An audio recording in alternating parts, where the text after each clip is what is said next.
So lane to the अनराइवल टांग set के इस एपिसोड की स्टार्टिंग में हम देखते हैं कि टांगसन और जुआन जीवन ये दोनों ही साथ में होते हैं और जुआन जीवन कहता है कि क्या कल तुम सच में बाहर जा रहे हो और यह तुम ऐसा भी क्या करते हो जो तुम इतना ज्यादा बिजी रहते हो, क्या तुमने सोल टूल्स के बारे में सीखा भी है? चलो कोई ना, कल जाने से पहले मुझसे मिलना, मैं तुम्हारी मदद कर दूंगा तुम्हारे ह्यूमनॉइड सोल टूल को रीसेट करने में। और देखो तो तुमने सब खराब कर दिया और ना जाने कितना ज्यादा मटेरियल बर्बाद जाएगा। और फिर यह यहाँ से निकल कर सेरिक सिटी के मार्केट में आ जाता है जहाँ पे पहले से ही जू सांसी और बाई और थे। और जू सांसी कहता है कि हे, मैं हर बारी जब इस शो को देखता हूँ तो मुझे तब की याद आती है जब हम मिले थे और यह तुमने काफी लंबे समय से हमारे लिए ग्रिल्ड फिश नहीं बनाई है और अब जब तुम यहाँ पे हो तो पहले की तरह तुम हमारे लिए ग्रिल्ड फिश बना दो। तो इसके लिए यह भी मान जाता है जबकि बाई एकदम चुप होता है और कुछ भी नहीं कह रहा होता है। तो जू सांसी इससे कहता है कि वैसे बाई क्या तुमने अभी तक यह को वो पिक्चर नहीं दिखाई? क्या इसने इसे पहले ice and fire Ying Yang valley के अंदर देखा है? शायद वहाँ पे वो हो जिसकी जरूरत तुम्हें है। तो इस बात को सुन के बाई चौंकते हुए कहता है कि हाँ, मैं ये कैसे भूल सकता हूँ। और फिर ये तुरंत ही यह को एक पिक्चर दिखाते हुए कहता है कि यह देख के बताओ, क्या तुमने पहले कभी इसे देखा है? और जब यिंग यांग लव क्वेरिंग वैली में थे तब मुझे वहाँ पे ये हिंट मिला था और अगर मुझे जिया को बचाना है तो मुझे इन दोनों ही चीजों की जरूरत है। और इस फ्लावर को देख के यह कहता है कि ये तो डेलिकेट सिल्क इमोर्टल है। और इस चीज को सुन के बाई काफी ज्यादा हैरान होता है और ये कहता है कि क्या तुम इसे जानते हो? और वैसे तो मैं शहर के सभी एक्सपर्ट से पूछ चुका हूँ लेकिन उन्हें कुछ भी नहीं पता था।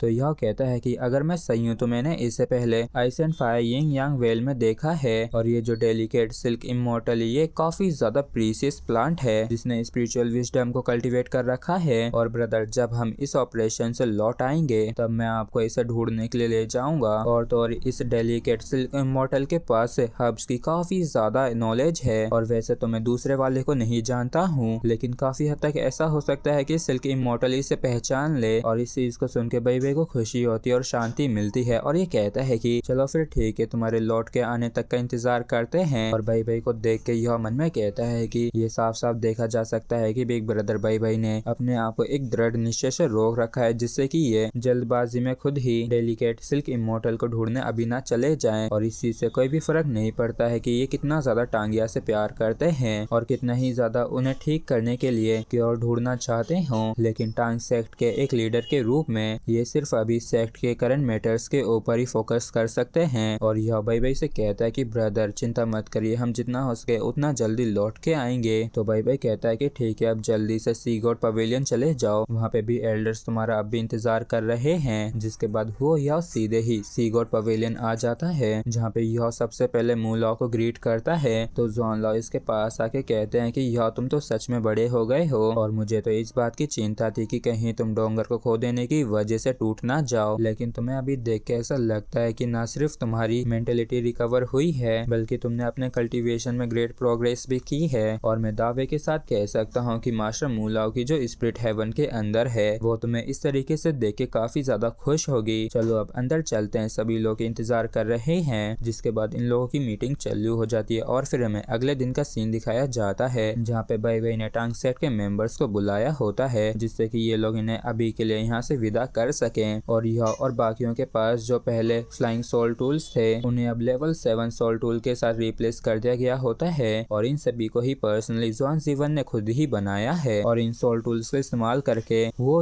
ही सही तो जू सांसी, जी जुई चैन, जिंग जी जियान, ये गुई और नान क्यू ये सभी ही सन मून एम्पायर के लिए चले जाते हैं। जिसके बाद हम देखते हैं कि हो या की ये जो टीम होती है ये लगातार 6 घंटों तक फ्लाई करती है और तब तक जब तक कि अंधेरा नहीं हो जाता। जिसके बाद ये धीरे धीरे जमीन पे आके रुकने की तैयारी करने लगते हैं। और तभी क्यू काफी ज्यादा हैरान होते हुए कहती है कि देखो तो वहाँ पे क्या है। तो ये कोई कहती है कि सी का सनसेट तो काफी ज्यादा सुंदर लग रहा है। तो यह कहता है कि आखिरकार हम अपने इनिशियल गोल पे आ ही गए। जबकि जी जियांग पूछती है कि यह आखिर हम अभी कहाँ हैं। तो यह बताता है कि इस जगह को स्टारलो एम्पायर का साउथर्न बीच होना चाहिए और लगभग पूरे दिन उड़ने के बाद हमने पूरे स्टारलो रीजन को पार कर लिया है और कल हम सी के किनारे किनारे जाएंगे जिससे कि हम सन मून एम्पायर की टेरिटरी में एंटर कर सकें। तो जियान कहती है कि क्या ये रास्ता काफी लंबा नहीं पड़ जाएगा, जिस पर यह कहता है कि हाँ, ये भले ही लंबा क्यों ना पड़े लेकिन यही रास्ता सबसे सेफेस्ट है सन मून एम्पायर के अंदर एंटर करने का। और ये rescue operation light and dark है, मतलब कि शहर के अंदर जो स्ट्रॉन्ग लोग है वो लाइट की तरफ हैं जबकि हम डार्क साइड हैं क्योंकि एल्डर जुआन और बाकियों की जिम्मेदारी सनमून एम्पायर के ध्यान को अपनी तरफ आकर्षित करने का है, जबकि हमारा गोल इस मौके का फायदा उठा के लोगों को बचाने का है। तो जियान कहती है कि उन्होंने कम से कम 400 से 500 लोगों को अरेस्ट किया था, तो क्या हम सिर्फ कुछ ही लोग उन सभी को बचा सकेंगे? तो यह इससे कहता है अगर तुम ये सोचते हो कि ये इम्पॉसिबल है तो दुश्मन भी ऑटोमेटिकली यही सोचेगा कि ये नामुमकिन है। लेकिन अगर वो लोग जैसे ही एल्डर स्वान और बाकियों को देखेंगे तो इन लोगों का सारा ध्यान उन पे ही जाएगा और उनके खिलाफ ये अपनी पूरी ताकत का इस्तेमाल करेंगे, जिससे कि इस तरफ का जो डिफेंस होगा वो थोड़ा कमजोर हो जाएगा। और वैसे भी हम जिन लोगों को बचाने जा रहे हैं वो कोई आम लोग नहीं है, इसलिए सभी लोग अपना पूरा जोर लगाओ जिससे कि हम जल्दी से बीच पे पहुंच के आराम कर सकें और वहाँ पे हम मछलियों को पकड़ के ग्रिल्ड फिश बनाएंगे। जिसके बाद हमें रात का सीन दिखाया जाता है जहाँ पे ये लोग बीच पे आ गए होते हैं और यह येगुई से साथ में चल के मछलियां पकड़ने के लिए कहता है। तो येगुई कहती है लेकिन आखिर मैं ही क्यों? तो यह इससे कहता है क्योंकि तुम मुझे लाइट दे सकती हो और मछलियों को चमकदार जगह काफी पसंद है। और इस चीज को सुन के येगुई को गुस्सा आ जाता है और ये कहती है कि अच्छा तो तुम ये चाहते हो कि मैं अपनी होली एंजल मार्सी सोल को इस्तेमाल करूं जिससे कि तुम्हें लाइट दिखा सकूं। तो यह कहता है कि अगर तुम ये नहीं करना चाहते हो तो बाद में खाने भी मत आना। और इस चीज को सुन के इसे काफी गुस्सा आता है, लेकिन तभी इसे ज़ूसांसी की बात याद आती जब उसने कहा था कि यह की ग्रिल्ड फिश काफी ज्यादा डिलीशियस और स्वीट होती है और इसकी जैसी ग्रिल्ड फिश दुनिया में और कहीं मिले ये काफी मुश्किल है। तो येगुई ना चाहते हुए भी यह के साथ जाती है और ये यह को पानी के ऊपर चलते हुए देखती है तो इसे समझ में नहीं आता है कि ये पानी पे कैसे चल रहा है। लेकिन जब ये गौर से देखती है तो पाती है कि यह अपने हर एक कदम के साथ पानी को जमा रहा है, मतलब कि ये सिर्फ बर्फ के ऊपर ही चल रहा है। और इस चीज को देख के मन में कहती है कि ये बंदा तो सच में एक नंबर का बदमाश है। तो यह कहता है कि येगुई थोड़ी और रोशनी करना। तो इस चीज को सुन के येगुई और ज्यादा रोशनी कर देती है जिस वजह से काफी सारी मछलियां यहाँ पे आ जाती हैं। तो इन्हें देख के येगुई कहती है कि यहाँ पे तो कितनी सारी मछलियां हैं लेकिन तुम इन्हें कैसे पकड़ने वाले हो? और तो और हम सभी ही काफी ज्यादा हैं तो हम सभी को ही काफी ज्यादा खाना पड़ेगा। तो यह कहता है कि चिंता मत करो, बस खड़े होके देखती जाओ। और तभी यह अपनी आइस पावर को चारों तरफ फैलाने लगता है जिस वजह से ये जो मछलियां होती है ये सभी ही बर्फ में जम सी जाती हैं। तो इस चीज को देख के येगुई कहती है कि ये सिंपल क्या ये ठीक रहेगा? तो यह कहता है कि कई बार सादे तरीके ही काफी अच्छे होते हैं और चलो अब हमारा काम हो गया तो चलते हैं। और फिर यह यहाँ पे लौट कर आ जाता है और सभी के लिए ही ग्रिल्ड फिश बनाने लगता है। और जब यह सभी के लिए ग्रिल्ड फिश बना रहा होता है तब ये कोई यह की तरफ ही देख के मुस्कुराए जा रही होती है और ये मन में कहती है कि ये तो काफी ज्यादा इंटरेस्टिंग है।